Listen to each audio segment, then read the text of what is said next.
All right, before we get into this video, I want to say thank you guys so much for your support on the last video. I wasn't expecting it to really blow up. If you guys are very curious of what I'm talking about, it's the video of, saying that Pokemon Company finally admitting they made a mistake. I wasn't expecting it to blow up and have all these interesting comments and criticisms, but thank you guys so much.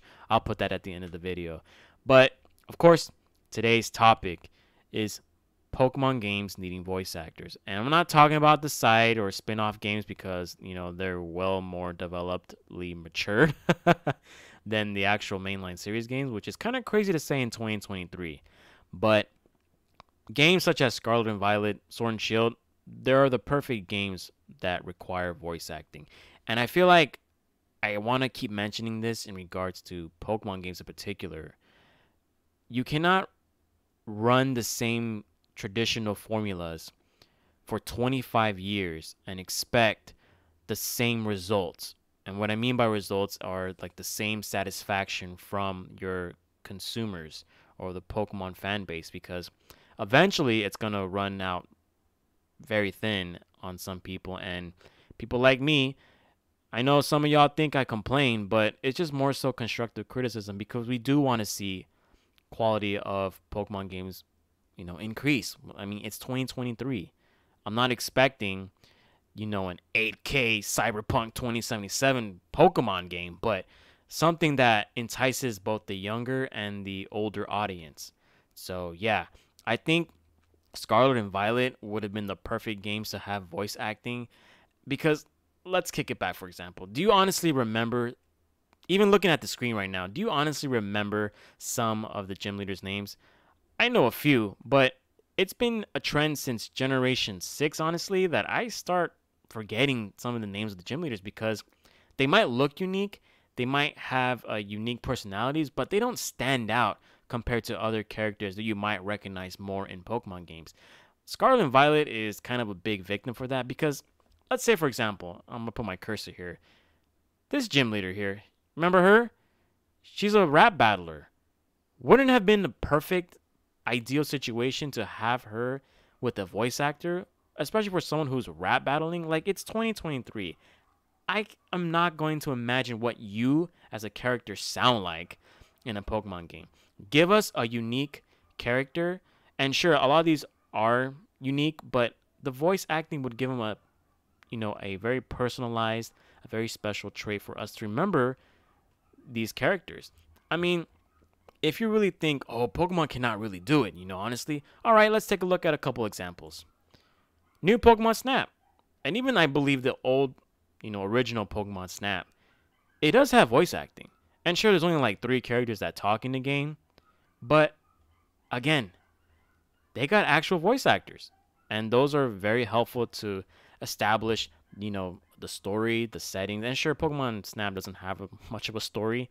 It's like a rail car game, but this is something that makes the games very enjoyable. I'm not going to sit there for 20, 30, 40 plus hours playing a game with, sure, it has a cool ambiance, it has nice graphics, but what makes a character so special? Why do I care about the characters in the game? The professor, the helper, and Todd.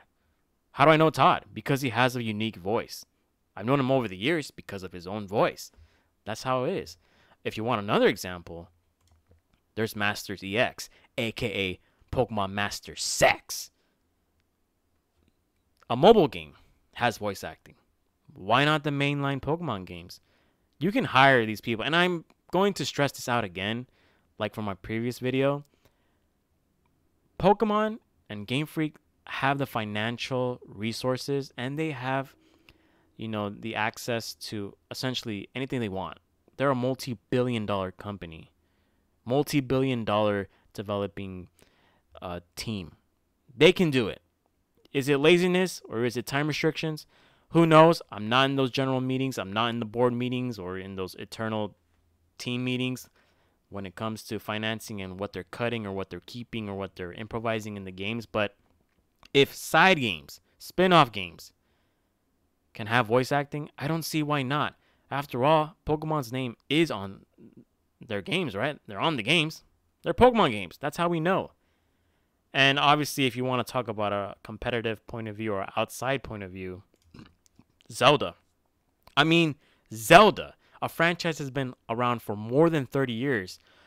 With the release of Breath of the Wild, they broke essentially their own tradition of not having voice acting due to the fact that they want their players' fan base to imagine or, put in perspective what these characters are feeling just by reading text on screen. But by giving important characters like Zelda and the Sages their own voice actors, it creates a perfect blend of story building, character building, world building.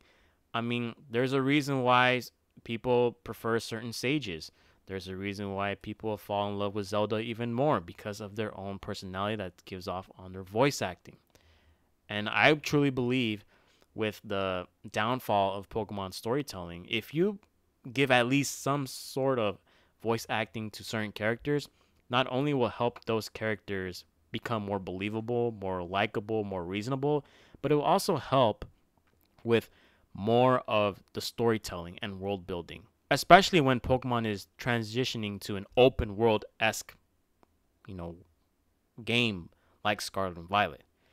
So I think personally, if I was Game Freak or Pokemon Company, I would say the DLC would be the perfect opportunity to essentially experiment with voice acting. I mean, if you want to wait till Gen 10, so be it.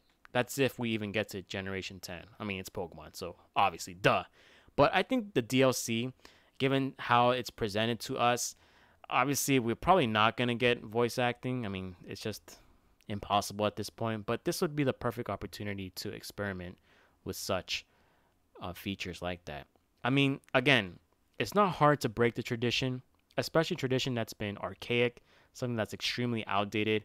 And in a world where video games and our expectations, keep climbing up in terms of quality, experience, and ultimately about having fun, is it worth our money? I feel like Pokemon has been falling behind in that kind of stuff and doing little baby steps of improvement like voice acting, difficulty modes, versus seeker, replay battles, or whatever. That would definitely help out the games and the opinions of the player fan base quite a bit. So there you have it, just a quick little video of my opinion of voice acting and why we need them in the games. So yeah, I don't know, from the previous comments that I've seen, or some comments, people keep saying that I complain. Again, it's just constructive criticism. I mean, if you can't handle my opinion and you're on my channel complaining that I'm complaining, yeah, you might want to take a look in the mirror. Anyways, guys, it's your boy Franklin signing out. Don't forget to like, subscribe, and let me know your opinions in the comment section down below. All right, see you guys on the next video. Peace.